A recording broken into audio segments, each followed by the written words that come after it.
Hi అండి. అందరికీ నమస్కారం. అందరూ ఎలా ఉన్నారండి? సమ్మర్ హాలిడేస్‌లో ఎలా జరుగుతుంది? పిల్లలతో టైం పాస్ అవుతుందా పిల్లలతో? హాలిడేస్‌లో గేమ్స్ ఆడుకుంటున్నారా? పిల్లలు ఎలా ఎంజాయ్ చేస్తున్నారు? అయితే మేము ఇక్కడ మా అబ్బాయి జంగా ఆడుకుంటున్నాడు. వాళ్ళ అమ్మమ్మని పిలుస్తున్నాడు. అమ్మమ్మ ఒకసారి వచ్చి వాటిని టచ్ చెయ్యి, ఇలా టచ్ చెయ్యి, అవన్నీ పడిపోతాయి అని వాళ్ళ అమ్మమ్మకు చూపించాలని చేస్తున్నాడనమాట. ఇంకా ఆ రోజు ఈవినింగ్ మేము జ్వాలాముఖి అమ్మవారి టెంపుల్కి వెళ్ళాలని రెడీ అవుతున్నాం అనమాట. నాన్న టెంకాయలు అవి ఇంట్లో ఎప్పుడు టెంకాయలు ఉంటాయండి, కొబ్బరి చెట్లు ఉన్నాయి కదా. మా నాన్న కొబ్బరికాయలు రెడీ చేస్తున్నాడు. మేమేమో రెడీ అవుతున్నాం. అప్పటికప్పుడు అనుకున్నాం అనమాట, అనుకోకుండా గుడికి వెళ్ళాలని. శ్రీ శ్రీ జ్వాలాముఖి అమ్మవారి దేవస్థానం ఇది టీపీ గూడూరులో ఉందండి. టీపీ గూడూరులో ఉంది. అక్కడికి వెళ్తున్నాం అనమాట. జస్ట్ ఒక 10 మినిట్స్ కూడా పట్టదు మాకు, దగ్గరే అనమాట.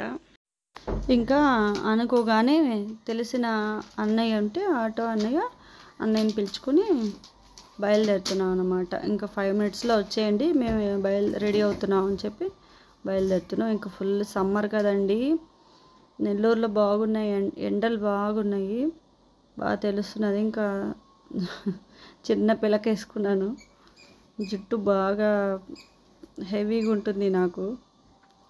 మా పాప రెడీ అవుతుంది. నేను ఒకసారి ఒక గుడికి వెళ్ళానండి. అక్కడ స్వామి పూజారి ఉంటారు కదా, పూజారి గారు అన్నారు, మన ఊర్లో మన పక్కన ఉన్న గుళ్ళకి మనం ఎప్పుడు వెళ్ళము, ఇక్కడో దూరంగా ఉన్న గుళ్ళకి చాలా ఖర్చు పెట్టుకుని వెళ్ళాలనుకుంటాము, పక్కన మన ఊర్లో ఉన్న గుళ్ళేమో ఖాళీగా ఉంటాయి, మనం వెళ్ళము అని అన్నారు. అప్పుడు చాలా ఏళ్ళ క్రితం అనమాట. అది గుర్తొచ్చింది. ఎంత ప్రశాంతంగా ఉందంటే గుళ్ళో ఎవ్వరు లేరు, చాలా ప్రశాంతంగా దర్శనం బాగా జరిగింది. ఇంకా ఇదేమో విద్యా సరస్వతి అమ్మవారి గుడి అనమాట. అదేమో మెయిన్ జ్వాలాముఖి అమ్మవారి గుడి. ఇక్కడికి శుక్రవారం ఆదివారం ఫుల్గా ఉంటారండి. మొక్కులు మొక్కుకుంటారు, తీరిపోతాయి, మళ్ళీ వస్తారు, అలా మొక్కుకుంటూ ఉంటారనమాట. శుక్రవారం ఆదివారం అయితే, అసలు ఆదివారం అయితే చాలా రష్గా ఉంటుంది. ఇది శ్రీ శ్రీ కంచి కామకోటి పీఠాధిపతి జయేంద్ర సరస్వతి స్వామివారు ప్రతిష్ఠించారట. అప్పుడు జ్వాల వెలుగుతూ ఉందట అండి. ఇది మెయిన్ వచ్చేసి నార్త్లో ఒక జ్వాలాముఖి అమ్మవారు ఉన్నారంట, అలాగే ఇక్కడ కూడా ఉన్నారు. ఎదురుగా అమ్మవారు ఎదురుగా వినాయక స్వామి ఉంటారు. అదే వినాయక స్వామి గుడి. వినాయక స్వామి పక్కన ఇప్పుడు కొత్తగా దక్షిణామూర్తి విగ్రహం కూడా పెట్టారు. ఇంకా చుట్టుపక్కల అంతా చూసాము. అసలు వెళ్ళబుద్ధి కాలేదు ఇంటికి. చాలా ప్రశాంతంగా దర్శనం కూడా బాగా జరిగింది. ఏ టికెట్లు అవేమి ఉండవండి, జస్ట్ మనం టెంకాయ తీసుకెళ్తే మంచిగా పూజ చేస్తారు. ఈ పక్కనంతా కొత్తగా పూల మొక్కలు వేసి అమ్మవారి కోసమే చాలా స్థలం ఉన్నది, అంతా పూల మొక్కలంతా వేశారు. మేము వెళ్ళాము కదా, గుడి క్లోజ్ చేసి ఉంటారు అనుకున్నాము, రాంగ్ టైంలో వెళ్ళామేమో అనుకున్నాం. కానీ అప్పటికి కూడా ఎవరో వచ్చున్నారు, ఎవరో ఒకరు 2 ఫ్యామిలీస్ వచ్చున్నారనమాట. ఇంకా అదేమో జమ్మి చెట్టు అంటండి, జమ్మి చెట్టు. అప్పుడు పాండవులు ఆయుధాలను దాచుకున్నారు అంటారు కదా, ఆ చెట్టు అంట అది. నేను ఇన్నిసార్లు వచ్చాను కానీ ఎప్పుడు చూడలేదు ఆ చెట్టుని.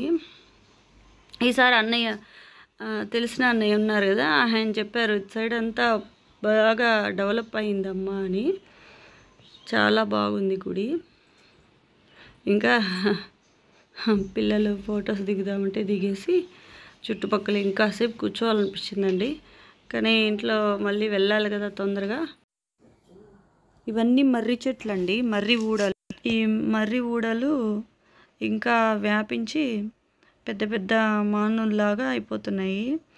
వచ్చిన భక్తులకు ఈ సమ్మర్లో బాగా చల్లదనాన్ని ఇస్తాయి.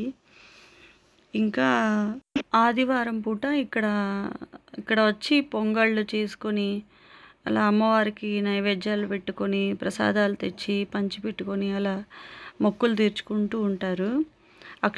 అక్షరాభ్యాసాలు కూడా చేస్తూ ఉంటారు. ఇక్కడ దక్షిణామూర్తి స్వామివారి విగ్రహం కూడా ఉందని చెప్పాను కదా. స్వామివారికి పూజలు బాగా జరుగుతూ ఉంటాయి.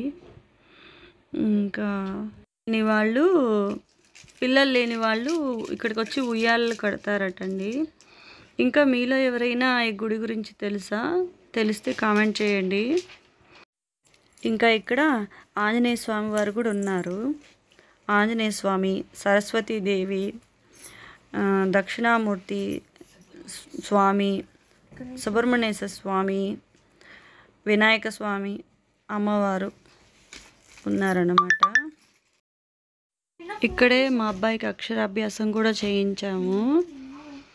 అక్షరాభ్యాసాలు కూడా చేస్తారు ఇక్కడ. ఇదండి ఇవాళ వీడియో. నచ్చితే లైక్ చేయండి, షేర్ చేయండి, సబ్స్క్రైబ్ చేసుకోండి. Okay, take care. Thank you for watching. Bye bye.